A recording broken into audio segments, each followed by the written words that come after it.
வணக்கம். நெல்லை மாவட்டத்திலிருந்து பழனி. அதாவது இந்த உலகம் நமக்காக படைக்கப்பட்டதா என்று பார்க்கும்போது இல்லை என்றே நாம் சொல்ல முடியும். அதன் உணர்வுகள் இயற்கைக்காகவும் கடலுக்காகவும் இப்படி இயற்கையாக படைக்கப்பட்ட அனைத்துக்குமே இந்த உலகம் சொந்தம். ஆக அதில் மனிதனுக்கு மட்டும் முதல் உரிமை என்றால் அந்த இயற்கையே கோபம் கொள்ளும். ஆனாலும் அன்பு பாசம் எல்லாம் அரவணைப்பு இதன் மூலமாகவும் நாம் செய்த தர்மங்களும் புண்ணியங்களும் நம்மை காத்து வருகின்றன. அடுத்தவர்கள் தீய எண்ணங்களில் தொடர்ந்தாலும் அதனால் ஒரு சைடு தீமைகள் நடக்கும், ஒரு சைடு நல்லது நடக்கும். ஆக நல்லது கெட்டது என்று பார்க்கும்போது எது அதிகம் என்றால் தீமைகள் அங்கே அதிகமாக சூழ்ந்து கொண்டு இருக்கிறது. அந்த பூமியில் நாம் வாழும் பூமியில் இரத்தங்களும் காயங்களும் மனதில் உள்ள எண்ணங்களும் பதியப்படும் போது அங்கே நம்முடைய உணர்வுகள் மதிக்கப்படவில்லை என்றே அர்த்தமாகும். ஆகவே எல்லோரும் நல்லா இருக்க வேண்டும் என்கிறது தான் நம் உலகமும் நாமும். 3 வேளை சாப்பாடு உணவு எல்லாம் கிடைத்துவிட்ட பிறகும் மனிதனின் ஆத்மா இன்னும் போதாது போதாது என்கிறதே ஏன்? இதன் மகத்துவம்தான் என்ன? ஆசை, பேராசை. பேராசையிலும் பெரும் பேராசை. இதை மாற்ற நம்மளால் முடியுமா?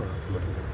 நம்மால் நான் நினைத்தால் மட்டுமே ஆகும் என்றால் அப்படி மிகையாகாது.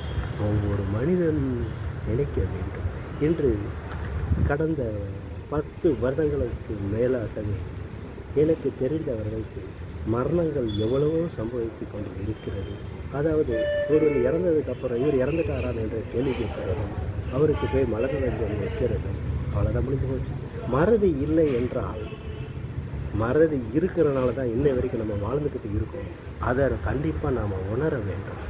அந்த மறதிங்கிறது இருக்கிறனால தான் அந்த உலகமே இயங்கி கொண்டு இருக்கிறது. ஆகவே நடிகர்கள் சொல்லப்போனால் நிறைய பேர் நம்ம நேசிக்கிற நடிகர்கள் நிறைய பேர் இருக்கிறாங்க. அவ்வளோ பேரும் இன்னைக்கு சராசரியாக ஒரு 10 வருடங்களாகவே 100க்கும் மேற்பட்டவர்கள் இறந்து இருக்கிறார்கள். அதாவது இறந்து இருக்கிறார்கள் என்றால் சாதாரணமாக இல்லை. அந்த இறைவன் அவர்களை எடுத்து விடுகிறான். காரணம் கெட்டவர்களா? அந்த பூமியிலே வாழும் போதும் என்கிறது நாம் மனது சொல்ல வேண்டும். அப்படி நாம் மனது சொல்ல வேண்டுமென்றால் நாம் செய்த காரியங்கள் அனைத்துக்கும் நம் மனதுக்கு தெரியும், ஆள் மனதுக்கு தெரியும் எது நல்லது எது கெட்டது என்று. அதை சிந்தித்து செயல்பட வேண்டும். ஒருவர் அடிபட்டு கிடந்தால் அவரை கொண்டு ஆஸ்பத்திரியில் சேர்த்து விடுகிறோம்.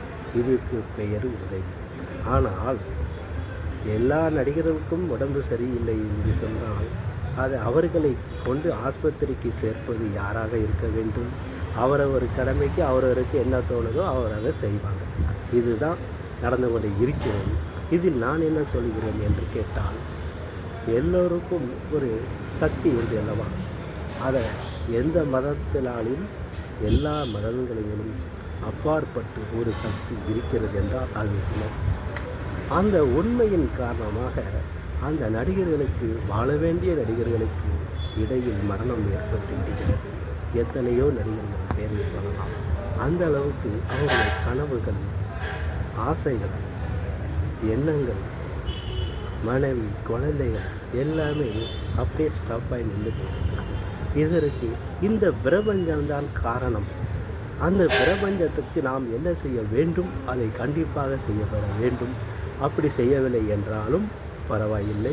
ஆனாலும் இது நடந்து கொண்டே தான் இருக்கும். இதற்கு தீர்வு ஒவ்வொரு நடிகர்களும் அவங்கவுங்களுக்கு என்ன பிரச்சனை இருக்கும். ஒருவர் திருப்பதி போகிறாரு, ஒருத்தர் அவங்கவுங்களுக்கு என்ன மனசில் தோணுதோ அந்தந்த கோயிலுக்கு போயிட்டு இருக்காங்க.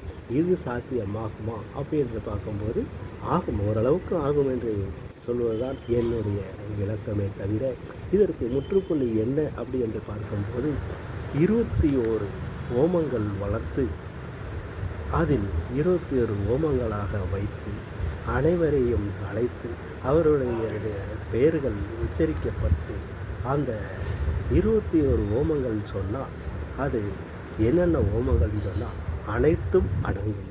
அந்த அளவுக்கு 21 ஓமங்கள் இருக்கிறது. அந்த 21 ஓமங்களின் மூலமாக நாம் இதை செஞ்சுட்டா சரியாயிருமா? அப்படி அல்ல. தலைக்கு வந்தது காலோட போச்சுன்னு சொல்லுவோம்ல. செருப்பு போட்டிருந்தாலும் முள்ளு குத்த தானே செய்யும். அப்போ செருப்பு எதுக்கு போடுறதுன்னு பாதுகாப்பு, சேஃப்டி. இப்படித்தான், இதுக்கு தான் அந்த பேர் ஓமம். அதாவது 63 வயசில் ஒரு இறக்காராரு அப்படின்னா 80 வயசு வரைக்கும் ஓட்டி கொண்டு போகுங்க. இதுதாங்க இந்த ஓமத்தோட பயன், முக்கியத்துவம். தொழில், போட்டி, பொறாமைகள் எல்லாமே நல்லா இருக்கணும். ஒருவருக்காக ஓமம் நடத்துறது அது வல்ல. கோடீஸ்வரர்கள் சொல்லப்போனால் நடத்துவார்கள் ஒருவருக்காக. நான் சொல்லுவது பல நடிகர்களுக்கு மட்டும், சின்ன திரையாக இருந்தாலும் சரி, பெரிய திரையாக இருந்தாலும் நடிகர்களுக்கு மட்டும் உடல்நிலை சரியில்லாதவர்களுக்கும், இறந்து கொண்டு இருக்கிற நடிகர்களுக்கும், இனிமேல் அப்படி ஒரு சம்பவங்கள் நடக்காமல் இருக்கிறதுக்கும் இந்த ஓமங்கள்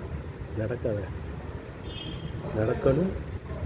ஆகவே இதற்காகத்தான் இந்த நான் பதிவை போடுகிறேன். ஆக என்னென்ன ஓமங்கள் அப்படி என்று பார்த்தால் சொல்கிறேன். கணபதி ஓமம், சுதர்சன ஓமம், நவக்கிரக ஓமம், ஆயில் ஓமம், மித்ரஜித்த ஓமம், திரியம்பக ஓமம், ருத்ர ஓமம், துர்கா ஓமம், சமக ஓமம், தூய சித்த ஓமம், தேவி சுத்த ஓமம், அகோர ஓமம், லட்சுமி ஓமம், சகல சர்வ சக்தி